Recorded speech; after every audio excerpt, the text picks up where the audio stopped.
Welcome to the Jordan Bumgarner Show. So, earlier in the week, Tucker Carlson has interviewed presidential candidate. We'll know his name here in a second. Let me tell you. His name is Javier Milei, and the reason that I want to expound on this topic and bring more understanding into this is because Argentina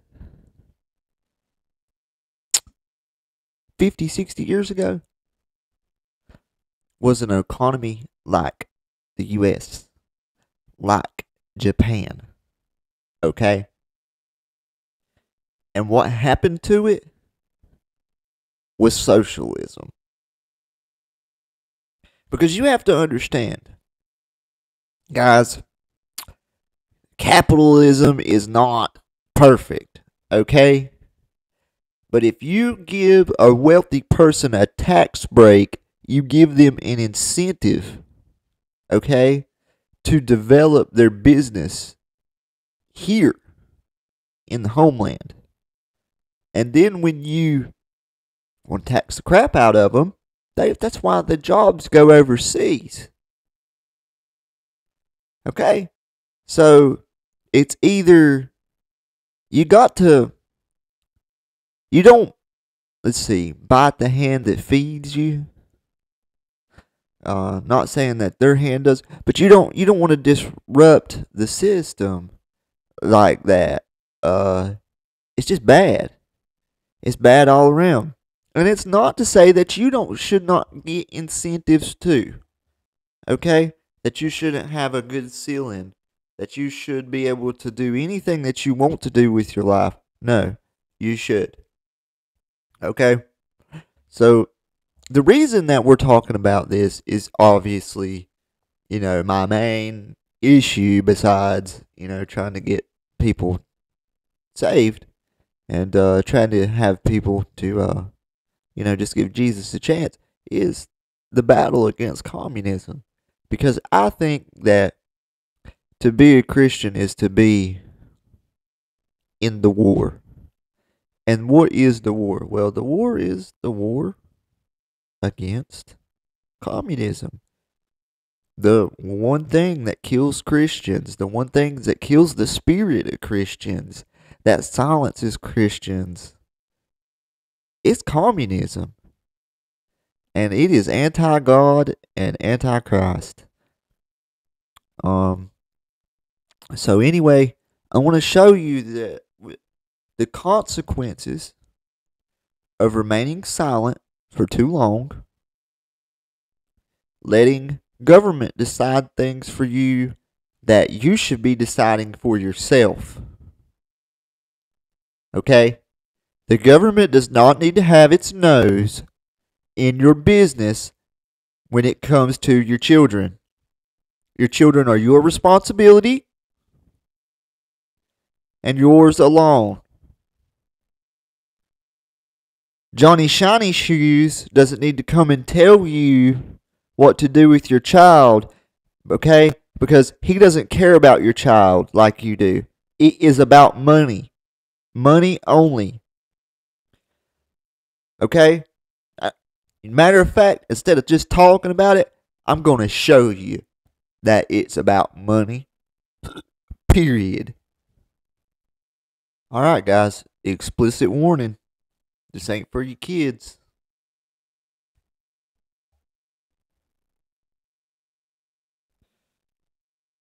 Newsweek recently ran an article by Michael Dolce called "We Have Set Up a System to Sex Traffic American Kids," in which he drops staggering statistics that should make American parents take action. And guys, anything that takes away your rights as a parent away from the child is going to incentivize someone else by money. And that right there is an issue, period. Shouldn't happen. Yes, there are some piece of shit parents that just don't want to be parents. Okay? So you have to have stuff like, not like this, um, less intrusive than this, obviously. So here's the ugly truth. Most Americans who are victims of sex trafficking come from our nation's own foster care system. It is a deeply broken system that leaves thousands vulnerable to pimps as children and grooms them for illegal sex trade as young adults. Most people don't know about our nation's foster care to sex trafficking pipeline, but the facts are sobering. You paying attention? The facts are sobering. Let's see. The National Center for Missing and Exploited Children, NCMEC, found that of the more than 18,500 endangered runaways reported to NCMEC in 2016, 1 in 6 were likely victims of child sex trafficking. Of those, 86% were in the care of social services when they went missing. Do you understand? They're part of the pedophiles, guys. The outcomes of law enforcement efforts. So let's against sex traffickers repeatedly support the NCMEC estimate in a 2013 FBI 70 city nationwide raid. 60% of the victims came from foster care or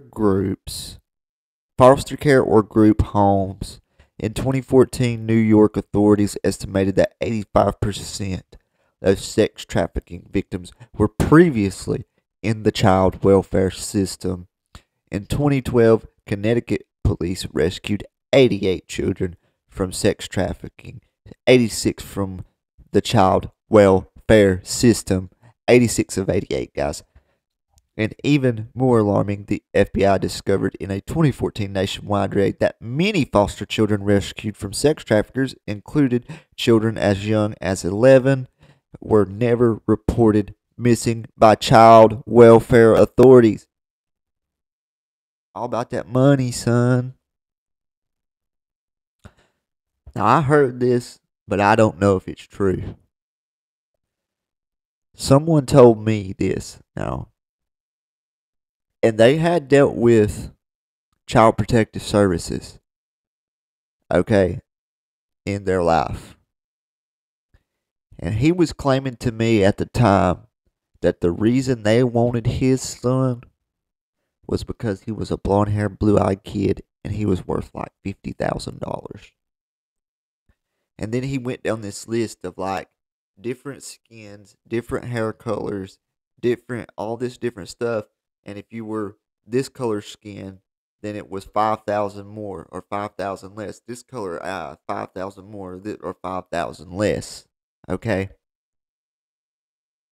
And it was a whole system that was like involved in it. I mean, it was discussed in what he was describing to me. I don't know if that's true, but I'll tell you one thing. He wasn't the only person that told me that.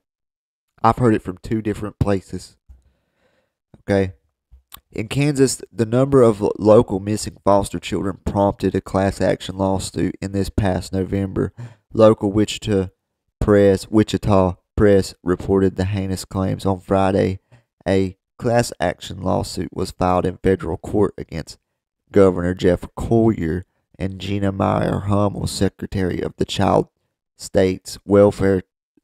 state's child welfare system, along with officials of 2 other agencies claiming children in Kansas foster care system homes. In some cases, they have been trafficked for sex, sexually abused inside adoptive homes, or in one instance, reportedly raped inside a child welfare office, the suit says. So that's a lawsuit that they have against them, and that the child was raped inside of the Child Protective Services office building. Okay. Kansas authorities have only been able to recover 18 of the 81 missing children in the foster care system. Interestingly, the effort to find the missing children did not get started until after the lawsuit was filed. Well, isn't that a smoking gun? Did you hear that? The effort did not start until they filed a lawsuit. According to the Wichita Eagle, according to the numbers, all 50 states have similar problems. Now deceased Georgia Senator Nancy Schaefer wrote extensively on the CPS abuse and corruption and fought hard while she was alive to bring awareness to sex trafficking happening through corrupt government institutions. Now, guys, when we say government pedophile, what are we talking about? What are we talking about? We're literally talking about a system of child sex traffickers. And it has to stop. I'm not saying that they're all communist, no. And I was going to do this show on communism. But I just happened to go out on the child limb. And now here we are. So, Schaefer was a leading voice against CPS and discovered many abuses until she was murdered in what authorities say was a murder-suicide committed by her husband. Many people who work in the same field uncovering CPS abuse do not believe the official findings. They say the government is lying to them about what happened to this woman, and the woman was telling the truth and trying to help these children, and she got killed for it. Now, does that sound right? Does that sound like a government that you want governing you, telling you what to do with your children?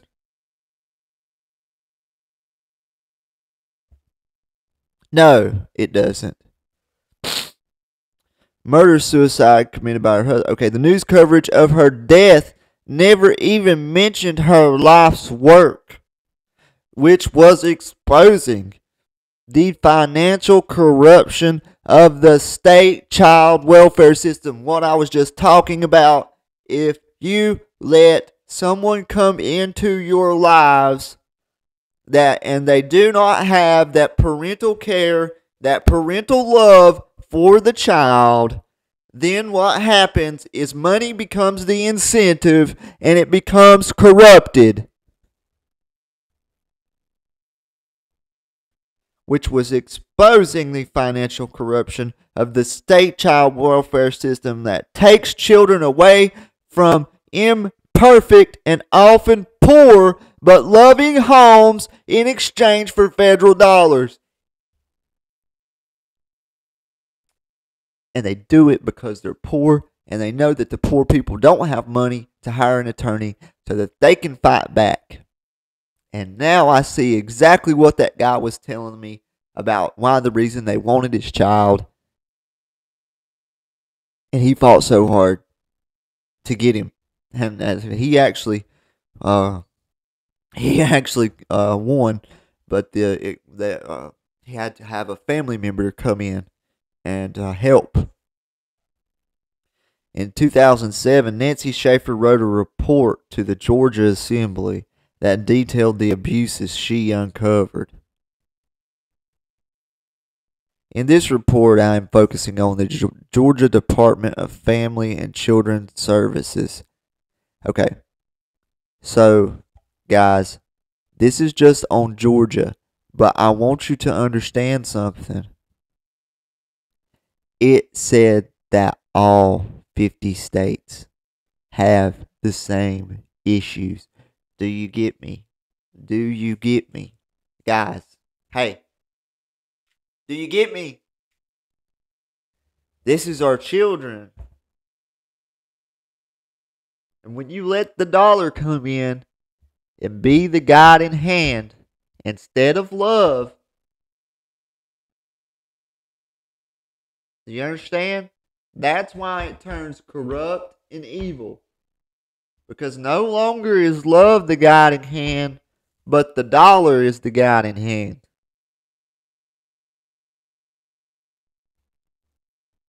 Okay, I just wanted you guys to understand all this. Let's go back and we'll continue reading. However, I believe Child Protective Services nationwide has become corrupt and that the entire system is broken almost beyond repair. This was in 2007. It is now 2023. It must be dismantled and rebuilt. I am convinced parents and families should be warned of the dangers. The Department of Child Protective Services, known as the Department of Family and Children's Services in Georgia and the other titles in other states, has become a protected empire. They protect it because it's a moneymaker, boys.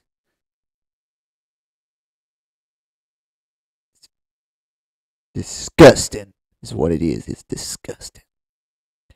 Built on taking children and separating families. This is not to say that there are not those children who do need to be removed from wretched situations and need protection. This report is concerned with the children and parents caught up in legal kidnapping, okay, ineffective policies, and DFCS does not remove a child or children when a child is enduring torment and abuse. See Exhibit A and B. Oh, she's got exhibits on here, boys. This is going to be a good one.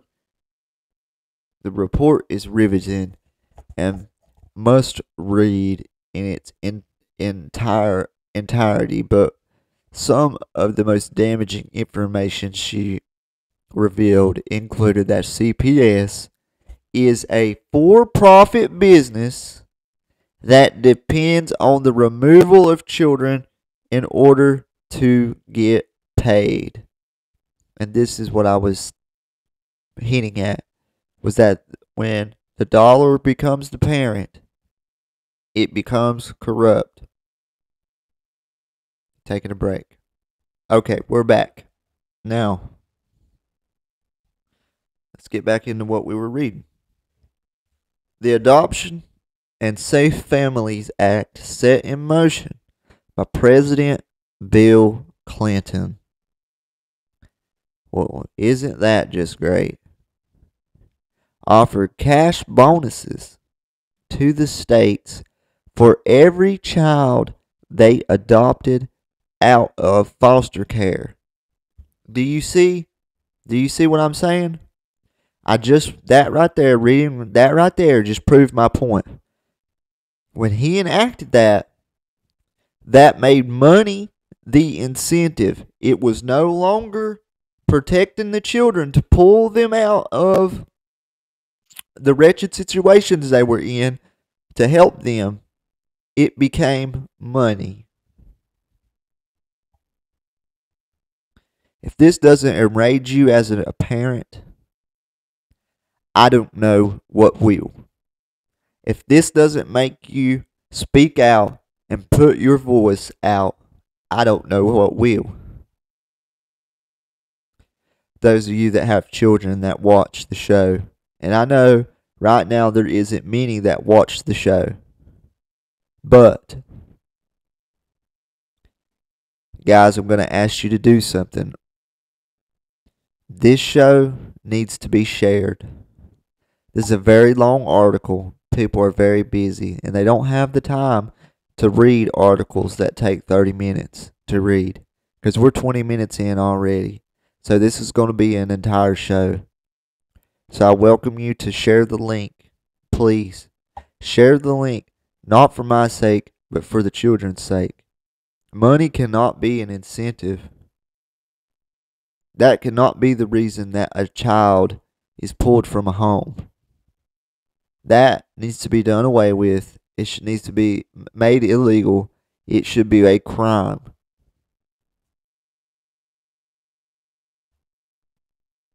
I want to read that again to you. The Adoption and Safe Families Act. Guys, that is the name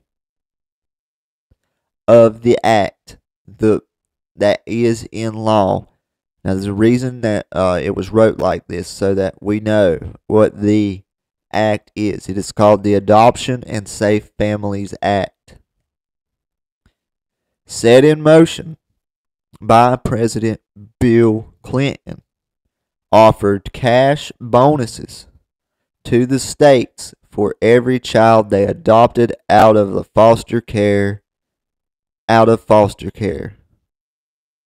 In order to receive the adoption incentive bonuses, local child protective services need more children. They must have merchandise children. Now, you remember what I was just telling you about? The guy telling me about the reason they wanted his kid because he's blonde hair, blue eyed, and all this, and he explained like if it has this skin color, that eye color, that hair color. That is merchandising. That is what that is. That is what he explained to me 4 or 5 years ago. They must have merchandise children that sell. And that sell. Do you hear that? They must sell. They must sell. And you must have plenty of them so the buyer can choose.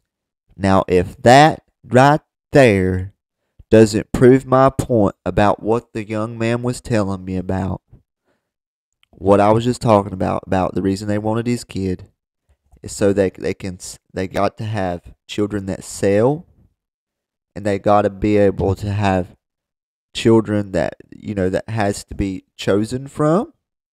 So that means there's going to be children that are looked over and passed by because money is the incentive. No longer is love the incentive and guiding hand. It has become money. It has become corrupt and evil. It must be dismantled.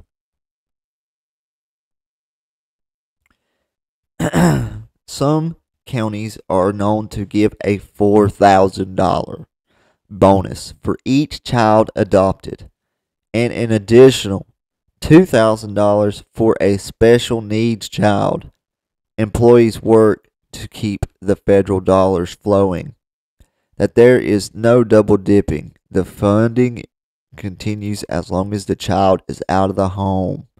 When a child in foster care is placed with a new family, then adoption bonus funds are available. Do you see? That even makes money the incentive for the people who are adopting the child, who are becoming the child's new parents. It's no longer, we don't have a child, we can't have a baby. Let's see if we can find some other way, other means of getting a child. If this ain't sad, broken, and corrupt, I don't know what is, y'all.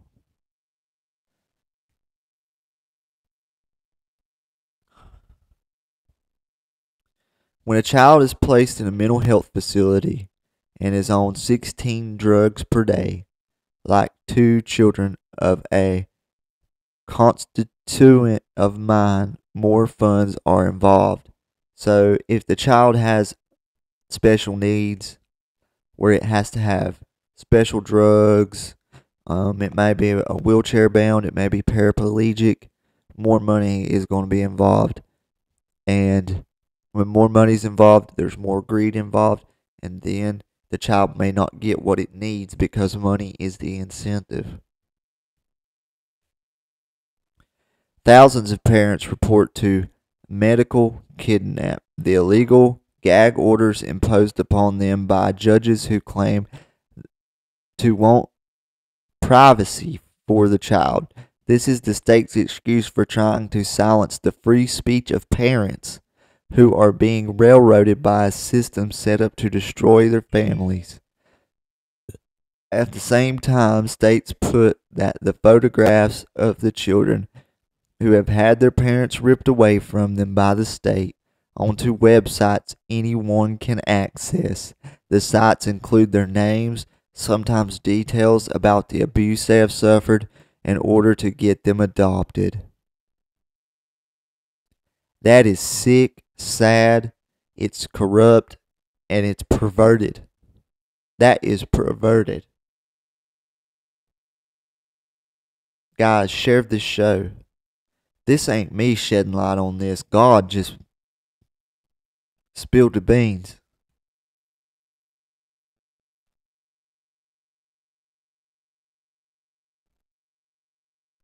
How is this good for the privacy of the child is a mystery. The websites have a creepy feel to them because they allow anyone to search for a child in the foster care system by gender, age, and at-risk status. It's like Amazon for kid shopping. Known pedophiles have admitted to searching foster care sites in order to find children to abuse. Well, if that ain't some bullshit, I don't know what is. Did you hear me? If that ain't some bullshit, and it's legal, and they got pedophiles admitting to this, they're admitting to it. Hey, we used your system to abuse these children. So they know it. And they don't care because why? Money is the incentive here. It's not about protection. It's not about love. It's not about the betterment of the child at all. No. It is about shit. Straight, excuse my language, SHIT shit. Nathan Larson, who ran for Congress in Virginia this year, posted in an online forums about this very thing. As reported by the Huffington Post, Larson wrote, "Why doesn't every pedo just focus on making money so that they can get a pedo wife and then either impregnate her with some fuck toys or adopt some fuck toys that would accommodate both those who are and aren't into incest, and of course the adoption process lets you pick a boy or a girl." So he's saying it's set up for this kind of perversion, pedophilia, disgust, all this nastiness, filth. He is correct. Here is a website called Adopt Us Kids, where children's photographs are posted from every state with personal information about them.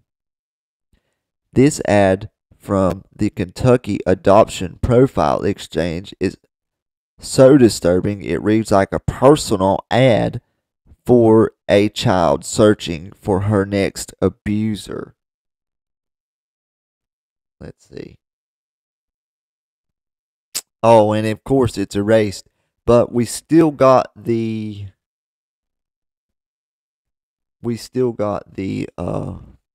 letters. Please meet Jasmine. Jasmine is a beautiful and bright young lady who likes to keep everyone entertained. Jasmine is a real people pleaser and looks to others or reassurance for a job well done. What runs through your mind there? Jasmine will do the best as the youngest child in the family that has structure, patience, and knowledge of the effects of trauma on children.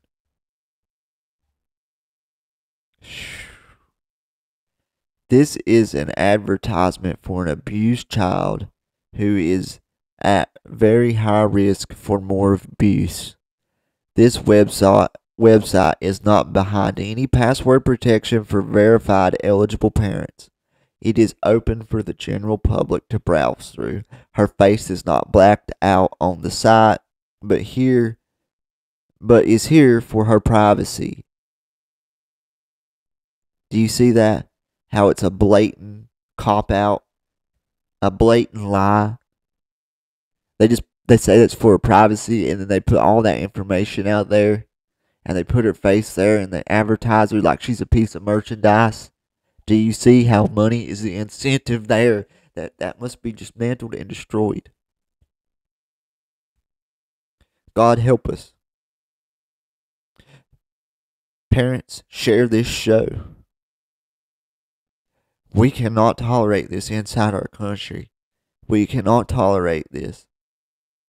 This is why now you can't call a pedophile a pedophile. You have to call him a minor attracted person. Like it's okay for someone to be attracted to a minor? What are we talking about, guys? What are we talking about? Are we going to be a good, righteous country, or are we going to be filth? Because God's going to throw us in the trash heap. Now, there comes a time in every person's life when he or she must make a stand. Okay? Why not choose to stand for some children? Okay? I just noticed my eye. It's kind of swelling. I'm going to have to take a break. I'm checking this out. I'm sick, guys. I'm sorry. Okay, I'm back. My eye's a little bit swole. That's okay. Let's jump back in. Let's finish the show. Okay. A person like Nathan Larson looking for children to abuse is given the veritable menu of children at risk in his neighborhood by the state. This flies in the face of all the judges claiming that parents who are suffering parental rights termination must be gagged for the privacy of the child. If they were truly concerned with their privacy, they would not put them online for predators to browse through. Amen. Countless parents have contacted parental rights organizations and advocates like Nancy Schaefer with their stories of being forced to give up their parental rights under the threat of never being able to see them again if they don't.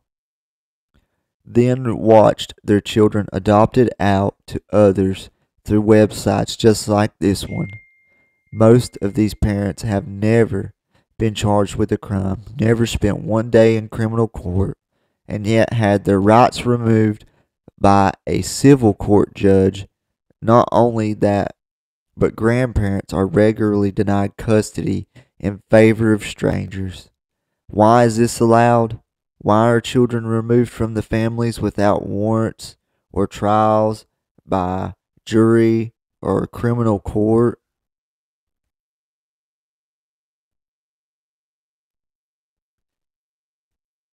Sorry guys, I hit the wrong button there. Forgive me.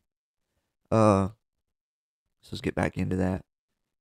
It says any Google search for family court corruption will show you pages of horror stories of parents denied due process.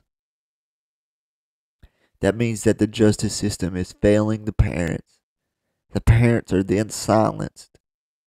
Their free speech is taken away from them. And then they have to watch their child be taken by strangers and then abused. And then there's nothing they can do about it. By God, if that was me, I'd kill them. I'd go in child protective services, and you know what I'd do. Now, I'm a little bit I'm not gonna finish that statement there. But that is what I would do. There is no shortage of news reporters of foster care abuse, like the Texas CPS caseworker arrested for soliciting sex with a minor, or the pedophile ring found in Arizona foster care that abused countless foster children, selling them for sex over and over for decades, or for many stories of foster care group home abuse where minors were sold into prostitution. These stories are enough to break your heart many times over, like the case of Jesse Williams, whose adoptive mother tied him and his siblings to the beds and forced them to urinate and defecate in their rooms. He had no food in the refrigerator when he went missing and turned up dead in the desert. Even news agencies are reluctant to admit that this woman they call his mother was a foster parent.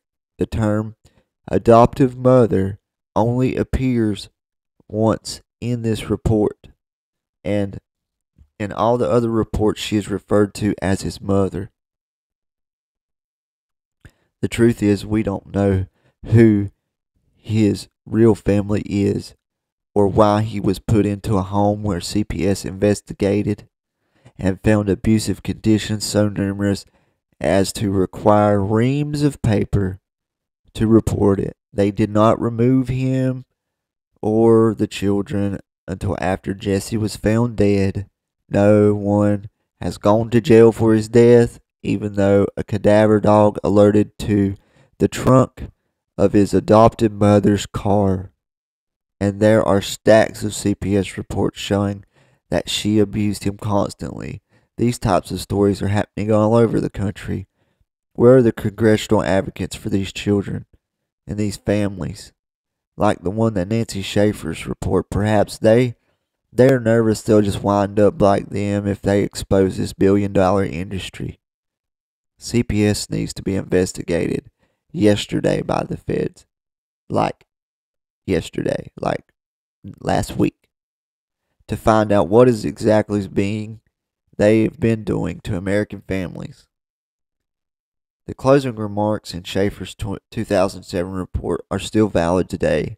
I have witnessed such injustice and harm brought to these families that I am not sure if I am able to believe reform of the system is possible. The system cannot be trusted. It does not serve the people. It obliterates families and children simply because it has the power to do so. Because money is the incentive, obviously. Children deserve better. Families deserve better. It's time to pull back the curtain and set our children and families free.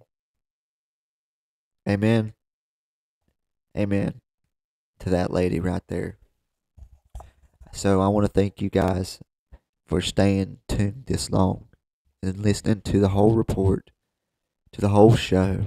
And don't forget to share the show. Because maybe you're not a parent, but maybe there is some parents out there that follow you on social media that will click the link and they'll hear this. And it doesn't matter if you're a parent or not. If you have a heart at all, tell people, share the show, do what you gotta do. Get this out in the known so that this changes. Because we're nothing but trash if we associate ourselves with this trash. This has been the Jordan Bumgarner Show. This is Jordan Bumgarner. Have a good weekend.